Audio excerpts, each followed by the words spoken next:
Lately, it seems that life can knock us around a bit and be very grim. Every religion and philosophy, in every age, has wrestled with the problem of why evil exists. We may find ourselves wanting to ask God some very pointed questions about this pandemic. Do you understand? Do you care? And have you felt what I am going through? As Holy Week begins, we hear those haunting words from the lips of Jesus.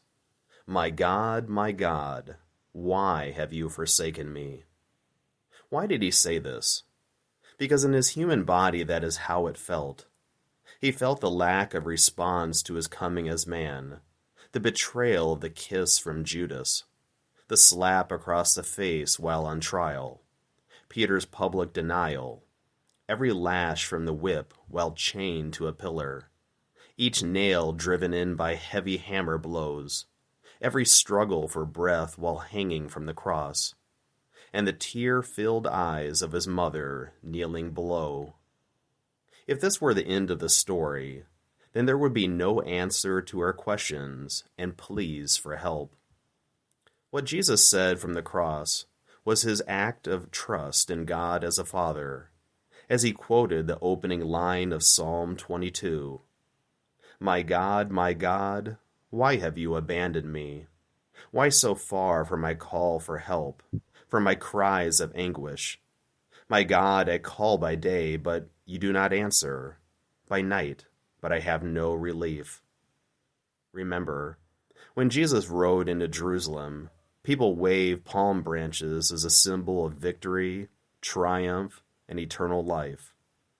If we press on to the end of the psalm, we soon discover the promise of victory. But you, Lord, do not stay far off. My strength, come quickly to help me. You who fear the Lord give praise, for he has not spurned or disdained the misery of this poor wretch, did not turn away from me, but heard me when I cried out.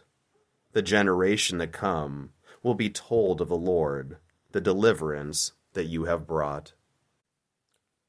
Venerable Archbishop Fulton Sheen wrote, "The reason why some souls emerge purified after a catastrophe, while other souls come out worse, is because the first had one in whom they could trust, and the second had none but themselves."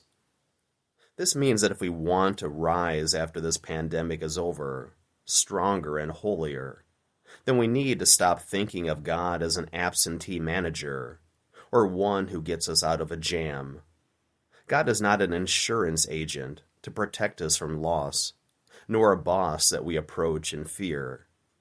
Jesus taught us to call upon him as our Father, and to act little in his presence. The Song of Songs in the Old Testament says, "I am yours, and you are mine." We get through this pandemic in the same way that Jesus got through the darkness of Good Friday, by calling out to God the Father with a renewed love and trust. When we matured in our relationship with our parents, we asked for fewer and fewer things, and more of their love and presence. Again, we may be tempted to ask our blessed Lord all sorts of pointed questions about our current situation, such as why, do you care, when will it be over? But if Jesus appeared before us right now, we would drop to our knees and embrace his feet. And the moment that he laid his scarred hands on our head, we would feel a peace and confidence that we have never felt before. We would not remember any of our questions, nor ask anything of Jesus. We would only gaze into his eyes with love, and never want to be separated again. For Archbishop Fulton Sheen said, "Christ's scars teach us that life is a struggle, that unless there is a cross in our lives, there will never be an empty tomb. Unless there is a crown of thorns, there will never be the halo of light. And unless we suffer with him, we shall not rise with him." The scars are also pledges of victory. The victory is assured only The good news has not yet leaked out. Evil will never be able to be stronger than it was on Good Friday. For the worst thing that evil can do is not to ruin cities and to wage wars, or in our case, cause a pandemic. The worst thing that evil can do is to kill God. Having been defeated in that, it can never be victorious again.